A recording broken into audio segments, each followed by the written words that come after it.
All right, so today we're gonna be painting some California poppies. What we wanna do is we're gonna do a practice paper, and I've just lightly drawn with my 2H pencil a couple petals on here to practice. And then on my actual sheet of Arches watercolor paper, I've drawn my petals and my flowers very lightly, and then a couple buds. So when you draw these, they're gonna be almost like tulips, where they have kind of like a cup shape and then have very kind of ruffled edges. Now you want your pencil to be very light, so if your pencil's kind of dark, you can always take a kneaded eraser and lighten it up a little bit, because after we're done painting these, we are gonna go back and add a little more detail with inking, so we don't necessarily have to have a very dark pencil line on here. So I have a photo reference of the California poppies with me. And for kind of this pink color, you could use alizarin crimson with a lot of water. You could use opera pink, permanent rose, anything like that. And for the flower petals, we're gonna be doing these wet on wet. So that means we're gonna be wetting the petal and then adding in our pink. So if you wanna do them red, if you wanna do them blue, it doesn't really matter. These can be whatever color you want them to be, but we're gonna be doing pink. So I want to make first a nice puddle of my pink. So I have a number 10 round brush that I'm going to use just because it's a nice big brush and it kind of sucks up a lot of water. So I'm going to take some water, put it onto my palette, take some alizarin, which my alizarin isn't very pink, but it's fine, it works, and add water. So if I wanted it lighter, I add more water. If it needs to be more saturated, you add more paint. So make a nice little puddle of this. And we're gonna start on our practice paper. I have my little puddle of pink.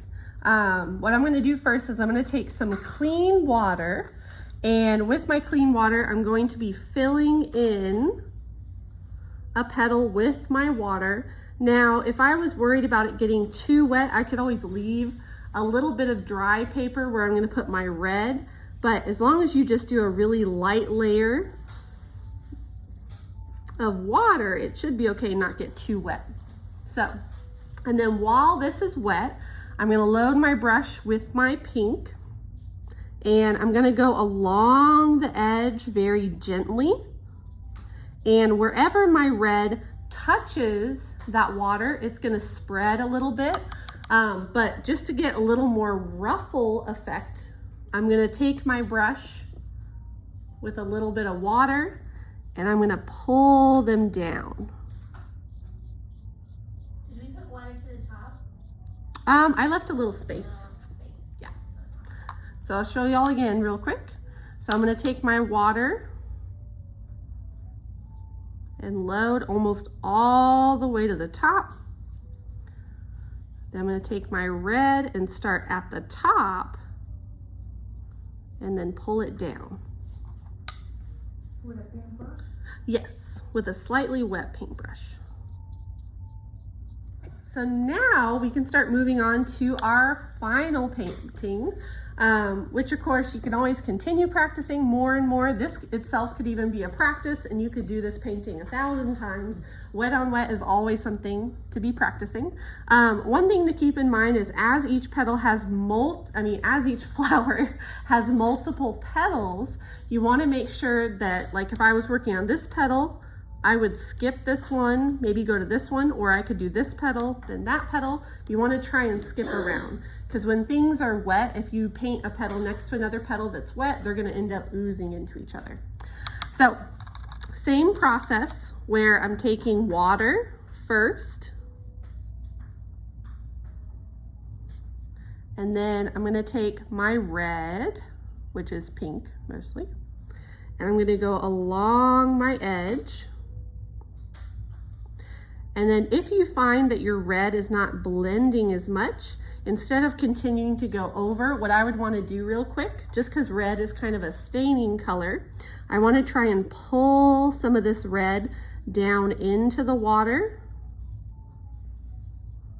like that, and then continue going over.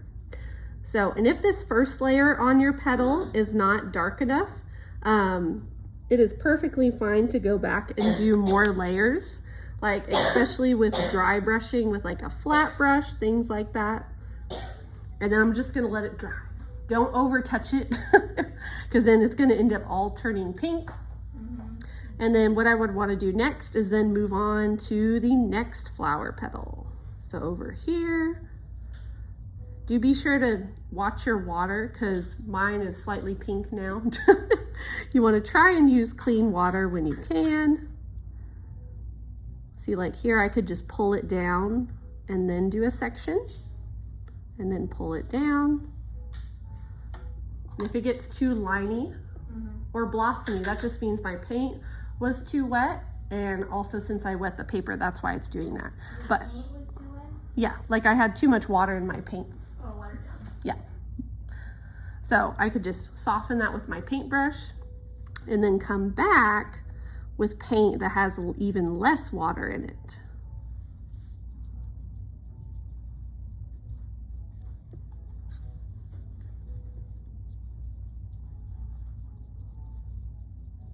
And there you go. So I would just kind of continue working on these. I'd skip this one, maybe go back to this petal and back and forth.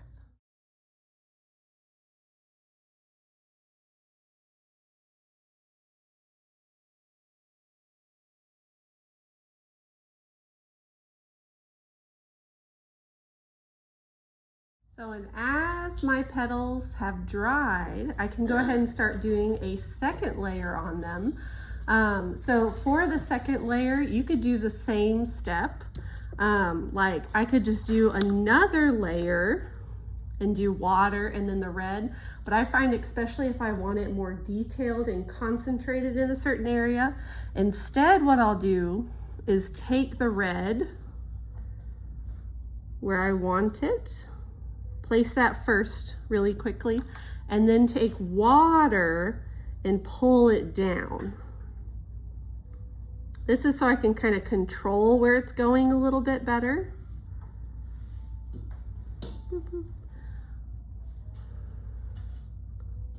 Okay, that's a little better. I didn't want to go down. And then the other thing I can do for another layer, like I like a lot of mine pretty light. I don't want to get too heavy-handed.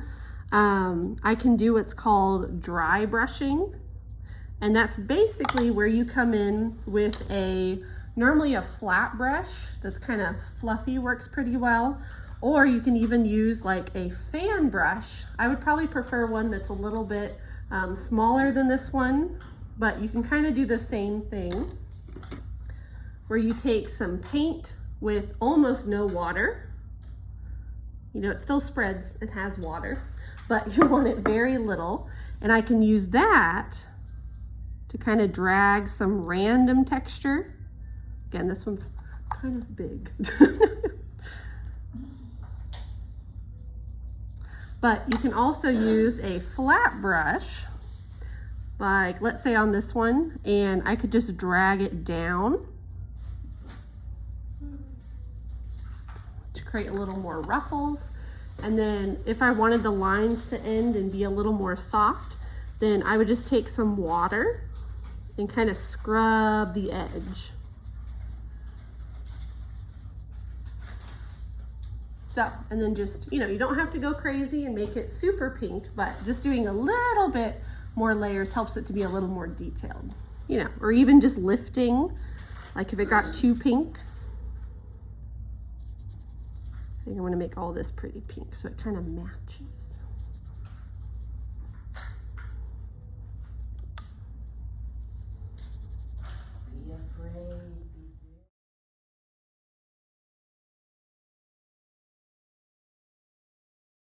So if the bottom of my petals are dry enough, what I can do next is go ahead and block in a light green before we start doing the shadows.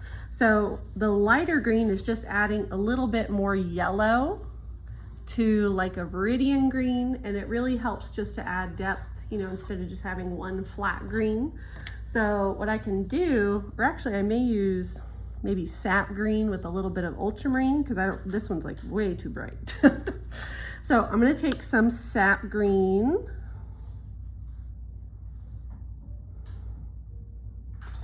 And I'm gonna add a little bit of yellow. This is a lemon yellow.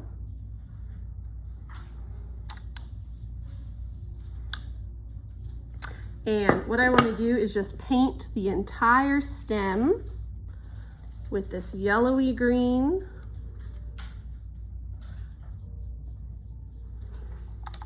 And then while it's wet, I can use my sap green and ultramarine blue to kind of darken right underneath my flower, kind of wet on wet. And then I'll drag the green down a little bit.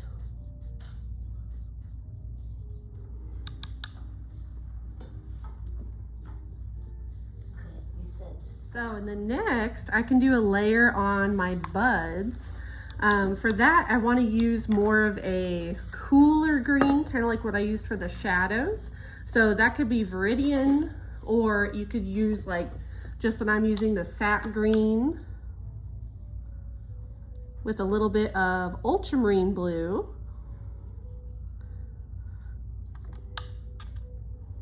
So what I want to do is basically paint a layer very lightly. So I'm doing it on the bud, and then the top of the bud is actually kind of a funky brown.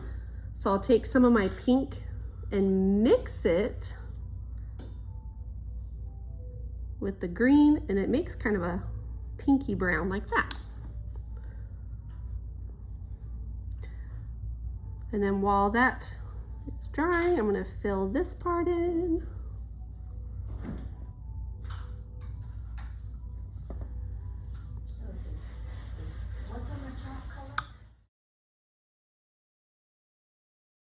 And something I can do to the bottom of my flowers to add a little bit of depth is kind of the color that looks kind of grayish that's on the buds.